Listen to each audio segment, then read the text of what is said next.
The New York trading floor. It's morning. Every screen, a wall of blue and red, suddenly blinks to black. One word burns across monitors, system offline. Phones slam down, brokers shout, an alarm cuts through the air. Coffee spills, chair legs scrape, panic pulses in the fluorescent haze. Somewhere a supervisor's voice barks orders, but nobody hears. Desperation spreads like wildfire. In a corner, a young broker's face freezes, eyes wide, lips parted. He watches helplessly as millions vanish.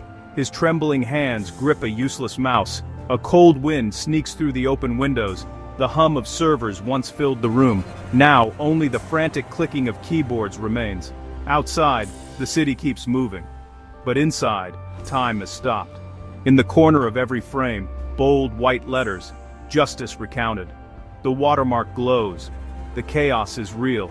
This is where our story begins. A heavy door thuds closed. No windows, just a table, 2 chairs, and a pale overhead lamp.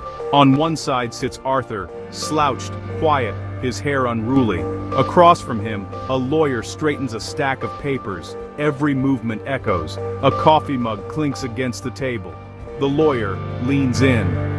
"Arthur, tell us about the night before the outage." Arthur's fingers tap nervously. His wedding ring spins on his finger. He hesitates, searching for words. The score throbs, a low, uneasy hum.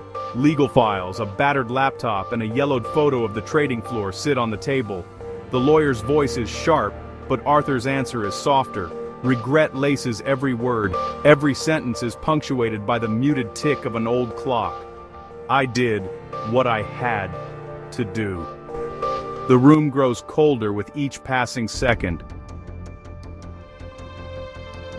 Rain streaks the windows of a glass-walled office. Arthur stands at his desk, packing a cardboard box. His eyes never leave the floor. Colleagues watch from their cubicles, some whispering, others avoiding his gaze. His supervisor, Ms. Drayton, enters, face blank, lips tight. She slides an envelope onto his desk. "It's done. HR will walk you out." Her words cut deeper than she knows. Arthur nods. A close-up catches the twitch in his jaw. He slips off his ID badge and drops it into the box. His hands move slow and deliberate. The office is silent, except for the steady drip of rain and the click of Arthur's shoes as he walks out. One coworker glances up, her eyes full of sympathy and fear. The door closes behind Arthur. The elevator descends. He never looks back. The box is heavy in his arms. The company's logo on the side glares in the dim light. He crosses the threshold. The sky outside is gray. He's alone. A high-rise boardroom, polished table, suited executives, and a city skyline blurred beyond thick glass. Legal pads and coffee cups form a defensive line. Ms. Drayton speaks, her voice sharp, almost rehearsed. Arthur's system was never standard. He kept adding, "side projects." A lawyer points to a highlighted line in a dense contract. Garage clause. Employee may retain rights to personal inventions, if not company property. A murmur runs around the table. Faces tighten. Someone types notes, each keystroke echoing. Arthur's image flickers on a projection screen, a candid shot in his garage. Wires and circuit boards scattered behind him. The executives trade glances. Betrayal hangs in the air, thick as cigar smoke. The music drops to a low, tense note. Subtitles flash. Did we ever own it? The boardroom grows colder. Outside, thunder rolls over the city. Blue server lights blink in the darkness. The hum is deafening. A security guard unlocks the door. His movements slow and deliberate. Rows of machines stretch ahead, cables snaking across the floor. Off to the side, a single server tower stands apart, labeled Arthur in black marker. A technician kneels down, flashlight in hand, and opens the case. Inside, wires twist in these unnatural patterns. Code scrolls across a laptop screen, glowing green in the dark. The tech's breath fogs in the cold air. He whispers, "Who designed this. No one answers. There's a logbook nearby, Arthur's handwriting, tiny and precise. On one page it reads, "If system breach, activate failsafe." The tension? It's thick. Every beep and fan whir feels like a ticking clock. No one knew what he built. The room feels haunted. Stacks of legal documents tower on a mahogany desk. Each page is thick, stamped, and signed. A partner leafs through, stopping on a clause, highlighted in neon yellow. The garage clause again. Signatures, initials, and dense legalese cover every inch. A magnifying glass slides across the page, words bending and twisting under its lens. In the corner, a laptop glows. Lines of code scroll by, encrypted and pretty much indecipherable. The lawyer's finger taps a line. Ownership dispute subject to arbitration. The sound of a pen scratching paper is sharp, deliberate. The music dims to a heartbeat. Arthur's face comes into focus, tired but defiant. Flashbulb pops. Subtitles jump. He didn't steal it. He built it. The law's a maze.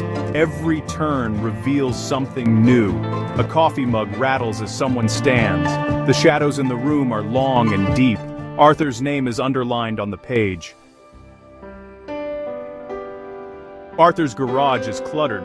Wires hang from the rafters. Old monitors flicker, casting pale blue light on stacks of notebooks. Arthur sits at his workbench, hunched over a motherboard. Rain taps on the metal door. The only sounds are solder crackling and the distant hum of a fridge. He wipes sweat from his brow. A faded blueprint hangs above his head. Notes in red ink. Calculations scribbled in the margins. On the workbench, there's a battered laptop, a mug half filled with cold coffee, and a photograph of his daughter smiling. Arthur's face is half shadow, half light. He stares at the code on his screen, eyes scanning every line, searching for something only he understands. His fingers move quick, precise, nervous. Subtitles pop. Sometimes you build to survive. The music is slow, mournful. Back to the trading floor. Lights flicker, emergency generators groan. On a hidden console, a countdown appears. Red numbers, relentless. Arthur's failsafe, the dead man's switch. Executives scramble, barking into phones. No one knows the password. A technician types furiously. Code floods the monitor. Lines and lines, all signed A. R. The system shuts down, one sector at a time. The score rises. Strings tight, drums pulsing, faces blur in panic and sweat. In the boardroom, Ms. Drayton stares at her phone.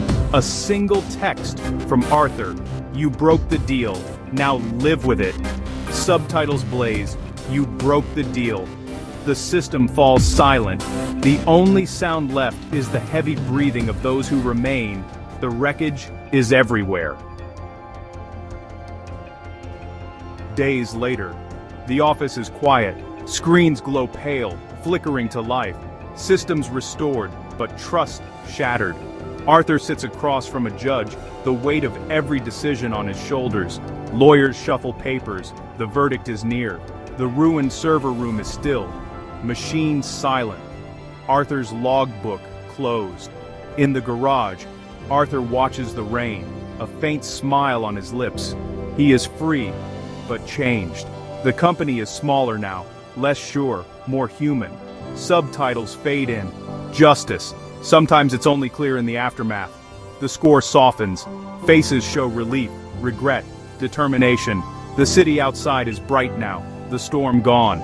As the credits roll, the watermark remains. Justice recounted.